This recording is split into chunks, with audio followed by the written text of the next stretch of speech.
Sony focusing on single-player games and slowing live service push. PlayStation financial results and Astrobot sales are great. All that in today's video. Please like the video, subscribe to never miss a PlayStation update, and share this video to help grow our community. Now let's talk about what Sony's president had to say about Concord's failures and the plans going forward. During a Q&A session following its latest financial earnings call, Sony management was asked numerous questions about the live service game, which was shut down 11 days after launch. Totoki explained that the company's foray into live service games is still a learning process in that it has to take lessons from what happened with Concord. In quotes, "Currently we are still in the process of learning," he said via an interpreter. And basically with regards to new IP, of course, you don't know the result until you actually try it.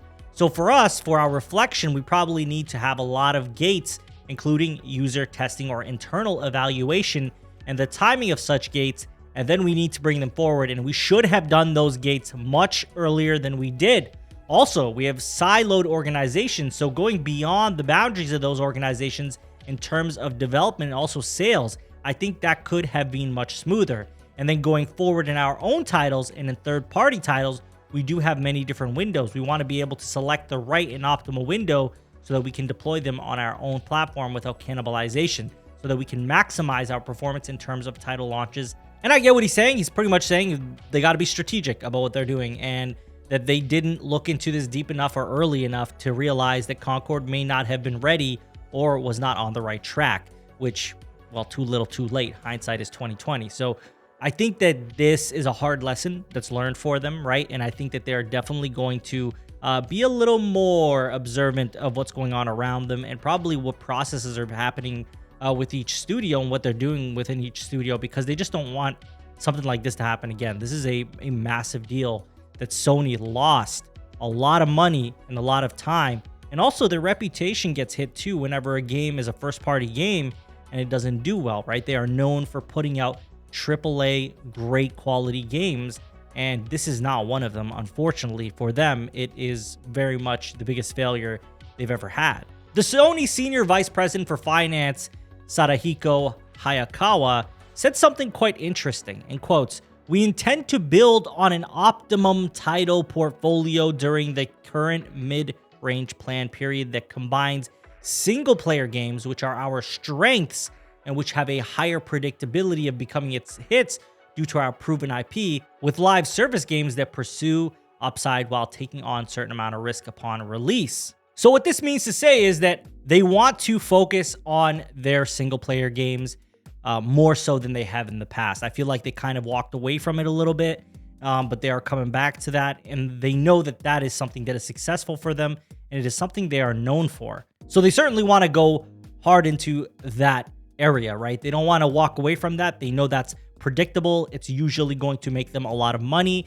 There's a decent return on it. But at the same time, they also want to still dabble in live service games that take on more risk, but obviously not as many risks as last time, this time around, like maybe just a few, and making sure they're really learning what worked, what didn't work.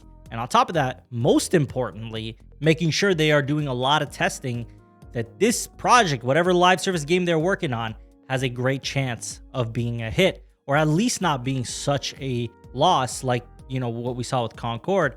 And I think they can do that because they did have a lot of success with Helldivers 2, but you got to be very strategic in how you do that. So I feel like Sony has learned a lot from this process. And what makes me really happy is to see that they want to go back to working more closely on single player games and making sure that they do not forget that very strong tentpole that they have in their games portfolio. And that's what they talk about, building on an optimum title portfolio, because that's what's important. You need to have a well-balanced portfolio, and a big part of that is having strong single-player games on a consistent basis. And that's where Hiroki Totoki says, "We plan to continue releasing major single-player game titles every year from next fiscal year onwards," which tells us Sony's back. They're back in business. You can expect that they're going to deliver on single-player games going forward, and that's all I want from them. That's all I want from them. And I'll dabble in their live service, but I am here for the single-player titles. So that's what I want to hear, and I feel like a lot of people are going to be happy to hear that, because that's what everyone's asking for. Where are these single-player games that we fell in love with? PS3, PS4 generation, PS5 generation, right? Like, that's what we want. So it seems like we'll be getting that very, very soon. So I think PlayStation is back to form going forward. I think we can see a strong PlayStation that we have missed so much. So very exciting stuff there. But moving on, we're going to talk about how PlayStation has hit 65 million units. And we're also going to talk about their financial report, where there's a lot of good stuff here. There's some negatives, but mostly good. In the company's financial results for the 3 months ending September 30th, 2024, Sony reported that sales for its game and network services division were up 12% year on year to about $7 billion. So we're up 12% here at game and network services division. Sony said this was primarily due to an increase in third-party game sales. It specifically mentioned a new sports title, likely referring to EA Sports FC 25, an action RPG title from China, which is likely Black Myth Wukong, as we know was exclusive to PlayStation as far as console goes, and it was also on PC.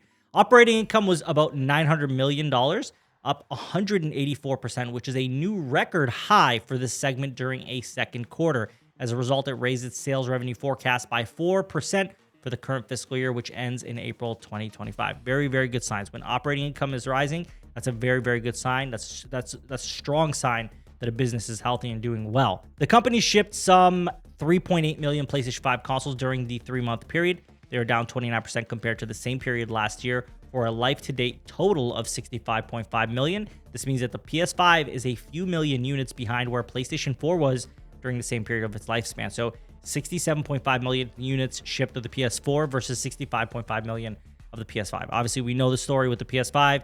It launched with a huge shortage, and that obviously impacted it because there was a shortage, I think, for about a year plus, really. I remember it was very tough to get a hold of one. They were in demand. They're hard to find, and obviously that impacts the sales as far as the same time period goes. Now, it's important to know Sony's network services revenue, which encompasses PS Plus and advertising revenue, increased 18% year on year, which Sony said was primarily due to the shift to higher tiers of services and price increases. Obviously, we've talked about that and how they increased the prices on us, and a lot of us were not happy about that. But hey, this increases their earnings 18% year on year, so I guess there's that. Monthly active users across all platforms in September also increased by 8% compared to the same month last year, which is an 8th consecutive quarter of growth. Total playtime also increased 14% compared to the same month last year. And we all know a part of that is because PC gamers had to start signing into PSN, which is a part of why we would see an increase as well. Not that it's the total reason for the increase, but it definitely plays a role, and it'd be silly to say that that has no impact on it, because it obviously does, which is great, right? We're seeing increases all over the board. Obviously, the worst thing here, which is not even really that bad, is we're reaching the mid-life cycle of the PS5. We're seeing sales slow down, which is totally expected.